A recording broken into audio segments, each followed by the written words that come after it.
আসসালামু আলাইকুম, সবাইকে স্বাগতম জানাচ্ছি আজকের আহমেদ ক্লাসরুমের পডকাস্ট সেশনে। আজকে আমাদের সঙ্গে রয়েছেন আহমেদ ক্লাসরুম পরিবারের ফাউন্ডার এবং সিইও, এবং এর সঙ্গে এই পরিবারের হৃৎপিণ্ড এবং মস্তিষ্ক উভয় এক, জনাব মোহাম্মদ ফাহিম স্যারকে। আসসালামু আলাইকুম স্যার, আপনাকে আজকের এই পডকাস্ট সেশনে স্বাগত। ওয়ালাইকুম আসসালাম মাহফুজ, তোমাকে অনেক অনেক ধন্যবাদ। তোমাকেও স্বাগতম জানাই। আর দেশে বিদেশে যারা আমাদের পডকাস্টটি দেখতেছেন সবাইকে অন্তরের অন্তঃস্থল থেকে অনেক অনেক ধন্যবাদ। স্যার, আমার প্রথম প্রশ্ন আপনার কাছে, যে ফিজিক্স যে সাবজেক্টটা, এইটা যেমন এসএসসিতেও লাগে, এইচএসসিতেও লাগে, এমনকি না ইঞ্জিনিয়ারিং অনার্সের ক্ষেত্রেও লাগে, কিন্তু কিছু শিক্ষার্থী আছে যারা এই সাবজেক্টে এতটাই ভয় পায় যে যেরকম ফোকাস দেওয়ার তারা সেরকম দিতে পারে না। এইটার পিছনের কারণ কি, এটার প্রতিরোধ কী করণীয় এবং এর প্রতিকারের জন্য কী করা উচিত, একটু যদি বলতেন।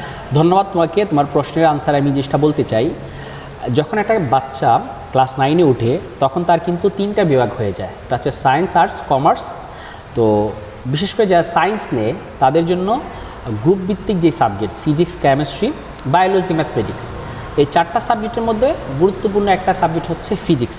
তো ফিজিক্সটা প্রথমে সে যখন বইটা হাতে নেয় তার কাছে নতুন নতুন সূত্র, নতুন নতুন থিওরি সব কিছু আসে। তখন যেই কাজটা করতে হবে সেটা হচ্ছে বাচ্চাকে এই জিনিসটা ভালো করে পড়তে হবে। তো ভালো করে পড়তে হবে, বুঝে পড়তে হবে। তুমি জানো ফিজিক্সের যে জিনিসগুলো আছে সবগুলো আমাদের রিয়েল লাইফের সাথে মিলে।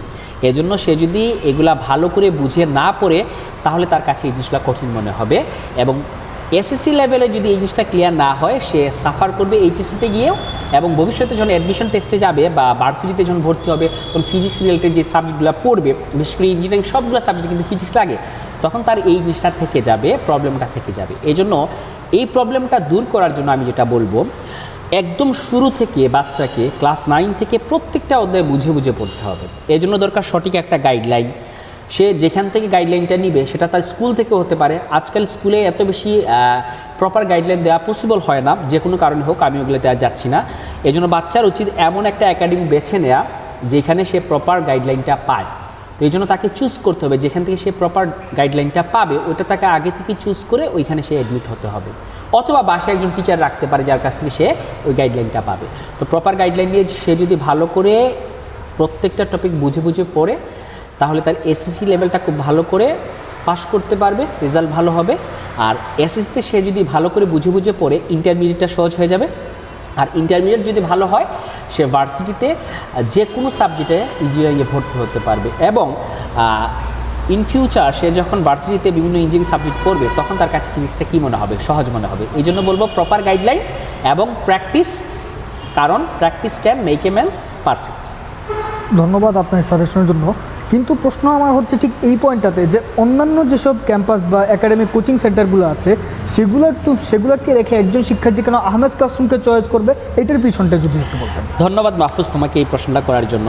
আমি সবসময় বাচ্চাদেরকে একটা জিনিস বলি, দেখো প্রত্যেকটা কোচিং সেন্টারের টিচাররা কিন্তু পড়ায়, সবাই কিন্তু ভালো পড়ায়, কেউ খারাপ পড়ায় না। কিন্তু সবথেকে মূল জিনিসটা হচ্ছে, মনে করো তুমি একটা জায়গায় যাবা, ডেস্টিনেশন এক জায়গায়, তো ওইখানে তুমি রিক্সা দিয়েও যেতে পারো, সিএনজি দিয়েও যেতে পারো, প্রাইভেট কার দিয়েও যেতে পারো, অথবা হেলিকপ্টার দিয়েও যেতে পারো। তো প্রত্যেকটা বাহনে কিন্তু তোমার ওই গন্তব্যে যাওয়া হবে, কিন্তু প্রত্যেকটা স্মুথনেস এবং মানে যাত্রাপথে তোমার যে অভিজ্ঞতা এক একটা কিন্তু ভিন্ন। তো ওই রকম আর কি প্রত্যেকটা একাডেমিক টিচাররা কিন্তু পড়াচ্ছে, এক একজনের পড়ানোর ধরনটা, ওয়ে অফ টিচিংটা ভিন্ন। তো এক একটা টিচিং তোমাকে একদম স্মুথলি সাবজেক্টগুলো ভালো করে শেষ করে দেবে, আরেকজনেরটা হয়তো একটু ওই যে বললাম না, রিক্সা, সিএনজি বা যে কোনো বাহন যেরকম গন্তব্যে নিয়ে যাবে, কিন্তু এক্সপিরিয়েন্সটা ভিন্ন ভিন্ন হবে। এই জন্য আমি এটা বলতে চাই, আমি শর্ট করে জিনিসটা বলে ফেলতেছি, যে আহমেদ ক্লাসরুমে প্রত্যেক টিচার কিন্তু অনেক দিন থেকে পড়ান, দীর্ঘ 10 থেকে 12 বছরের অভিজ্ঞতা, এবং তারা শুধু যেই সাবজেক্টের টিচার ওই সাবজেক্টটাই পড়ান। বিশেষ করে আমি ফিজিক্স দীর্ঘ 12 থেকে 13 বছর পর্যন্ত পড়াচ্ছি, হাজার হাজার বাচ্চাকে আমি ফিজিক্স পড়িয়েছি। আমি জানি কোন জায়গা থেকে কোয়েশ্চেন আসবে, কোন জায়গা পড়লে কীভাবে পড়লে বাচ্চারা খুব ভালো করে শিখে নিতে পারবে, এই জিনিসটা আমরা জানি। এবং আমাদের টিচার প্যানেল ফিক্সড, আমার কাছে যারা ফিজিক্স পড়বে তারা একদম শুরু থেকে শেষ পর্যন্ত ফিজিক্সই পড়বে। কিন্তু অন্যান্য জায়গায় দেখা যায় যে একজন টিচার শুরু করছে এক চ্যাপ্টার, আরেকজন এসে আরেক চ্যাপ্টার শুরু করতেছে, এতে বাচ্চাদের যে পড়ার যে ফ্লোটা আছে, যে মোশনটা আছে, এটা নষ্ট হয়ে যায়।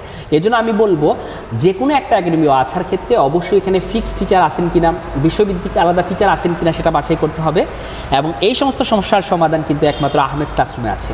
আমাদের অফলাইন অনলাইন ব্যাচ রয়েছে, এবং বাচ্চারা যদি আমাদের ক্লাসের গুণমান যাচাই করতে চায় অবশ্যই তারা আমাদের ইউটিউব চ্যানেল ভিজিট করতে পারে।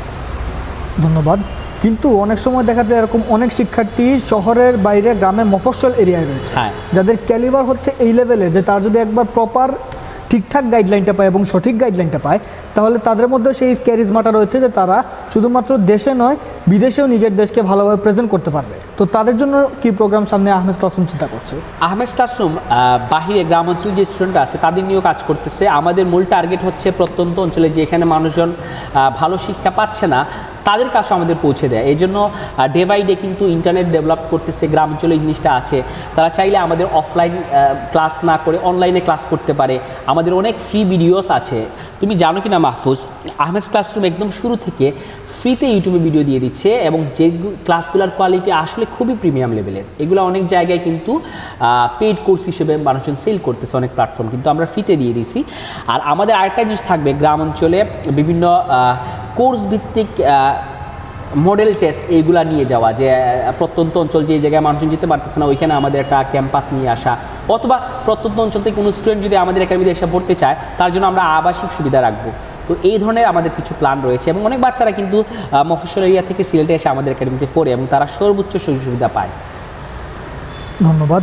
এরকম কি কোনো উদাহরণ আহমেদ ক্লাসরুমের মধ্যে কি রয়েছে যে এখান থেকে পড়াশোনা করে অন্তত ভালো রেজাল্ট না হতে পারে, একটা সন্তোষজনক মোটামুটি রেজাল্ট করে হলেও বর্তমানে একটা ভালো জায়গার মধ্যে আছে এবং ওই জায়গা থেকে আরও ভালোভাবে নিজের পড়াশোনাটা বিকশিত করতে পারছে? Thank you so much. আমি একটা জিনিস বলি, আমি সবসময় আমার অডিয়েন্সদেরকে বলি যে একটা প্রতিষ্ঠানে অনেক বাচ্চারা গোল্ডেন প্লাস পায় এবং অনেক বাচ্চারা ফেলও করে।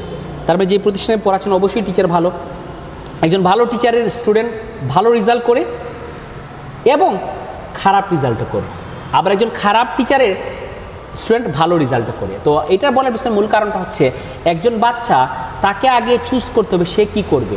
সে যদি একটা জিনিস ডিসাইড করে যে না আমি ভালো কিছু করবো, আমার দ্বারা এটা সম্ভব, তাহলে ভালো কিছু হবে।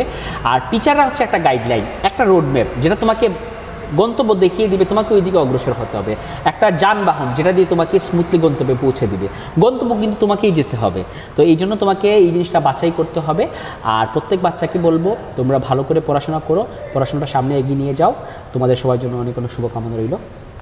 ঠিক আছে স্যার, ধন্যবাদ। আর একটা শেষ প্রশ্নের মাধ্যমে আজকের পডকাস্ট সেশনটা শেষ করব। এসএসসি এবং এইচএসসি এবং তারপরে অ্যাডমিশন টেস্ট, এ পর্যন্ত বোঝা যায় ফিজিক্সের গুরুত্ব অন্যান্য সাবজেক্টের মতন কতটা, কিন্তু যখন একজন শিক্ষার্থী ইঞ্জিনিয়ারিং কোনো একটা ডিপার্টমেন্টে ভর্তি হয়ে যাবে, সেখানকার ক্লাসগুলো করবে, তো সেখানের মধ্যে ফিজিক্সের অবদানটা ঠিক কোথায় কতটুকু আছে? যেরকম ফর এক্সাম্পল কেউ আছে ইলেকট্রিক্যাল অ্যান্ড ইলেকট্রনিক ইঞ্জিনিয়ারিং ডিপার্টমেন্টের স্টুডেন্ট, কেউ আছে আবার সিভিল ডিপার্টমেন্টের স্টুডেন্ট। তো তাদের ক্ষেত্রে সেই ফিজিক্সটা কিভাবে কাজ করে সেই অংশটা যদি একটু এক্সপ্লেন করে বলেন। Very good question. আমি একটা জিনিস বলি, আমি মানে প্রত্যেক সাবজেক্টের কিন্তু গুরুত্ব রয়েছে। বিশেষ করে তুমি যে ইঞ্জিনিয়ারিং সেক্টরে যাও, হয়তো বায়োলজির গুরুত্বটা তেমন চোখে পড়ে না, আবার মেডিকেল গেলে ম্যাথমেটিক্সের গুরুত্বটা চোখে পড়ে না। তারপরেও কিন্তু প্রত্যেকটা সাবজেক্টের অবদান, সায়েন্সের প্রত্যেকটা সাবজেক্টের অবদান প্রত্যেকটা ডিপার্টমেন্টে কিন্তু রয়েছে। তো আমি তোমাকে যেটা বলবো, আমাদের হাত যদি কোনো কারণে আঘাতপ্রাপ্ত হয়, এর ব্যথাটা কিন্তু পুরা বডি বহন করে। কানে ব্যথা পেলে শুধু কান কষ্ট পায় তা কিন্তু আমরা পুরা দেহটাই ক্ষতিগ্রস্ত হয়। তোমার পেটে যদি অসুখ হয় তাহলে তোমার পুরো বডিটাই তার ক্ষতিটা বহন করে। ঠিক তেমনি সায়েন্সের যে সাবজেক্টগুলো রয়েছে ফিজিক্স, কেমিস্ট্রি, ম্যাথমেটিক্স সবগুলোই কিন্তু গুরুত্বপূর্ণ। আর তুমি যেটা বলেছো যে ফিজিক্স কোন ক্ষেত্রে কোন জিনিসটা লাগবে, একটাই সম্বন্ধে রাখবা, তুমি যদি একটা বিল্ডিংয়ের 5 তলায় উঠতে চাও, তোমাকে 1 তলা 2 তলা 3 তলা 4 তলা হয়ে 5 তলায় উঠতে হবে। তাহলে তুমি কখনোই 2 তলা 3 তলা স্কিপ করে 5 তলায় উঠতে পারবা না। প্রত্যেকটা তলা তোমাকে স্টেপ বাই স্টেপ অতিক্রম করে কিন্তু 5 তলায় উঠতে হবে। এই জন্য আমি যেটা বলবো, কোন সেক্টরে কোন জিনিসটা লাগে ওটা ফ্যাক্ট না, ফ্যাক্ট হচ্ছে তুমি সব নলেজগুলো প্রপারলি তোমার মাথার মধ্যে গেদার করবা, then you can find the real taste of physics in everywhere. That's it. ধন্যবাদ। আজকের সেশনের মাধ্যমে আমরা অনেক কিছুই জানলাম। তো আশা করি ফিজিক্স বিষয়টিকে নিয়ে যাদের মধ্যে টেনশন কাজ করছে বা চিন্তা কাজ করছে যে হায় এটা এত কঠিন আমার কাছে লাগছে, আমি কীভাবে শেষ করব, নিশ্চয়ই এই ভিডিওটা দেখার পরে তাদের সেই ধারণা পুরোপুরি মুছে যাবে। তো ধন্যবাদ স্যার আজকে আমাদেরকে সময় দেওয়ার জন্য। আর ইনশাআল্লাহ আমরা আশা করি যে এরকম আরও বিভিন্ন প্রশ্ন উত্তর পর্বে আর অন্যান্য সাবজেক্ট যেগুলো রয়েছে, যেরকম কেমিস্ট্রি, বায়োলজি বা আইসিটি বা অ্যাডমিশনের ক্ষেত্রে অ্যাডমিশন গাইডলাইন্স বা বাংলা গ্রামার, ইংরেজি গ্রামার, সে সম্পর্কে আমরা ভবিষ্যতে জানতে পারবো এবং একই সঙ্গে সেগুলো ভয়ভীতি এমনভাবে দূর করতে পারবো যে অনার্স লেভেলে হোক, মাস্টার্সে হোক বা পিএইচডিতে হোক, সেখানে আমাদেরকে সব কিছুই আমরা জন্য একদম সাহসের সঙ্গে ফেস করতে পারি এবং একটা ভালো ফিগার রাখতে পারি। সবাইকে আজকের মতো ধন্যবাদ।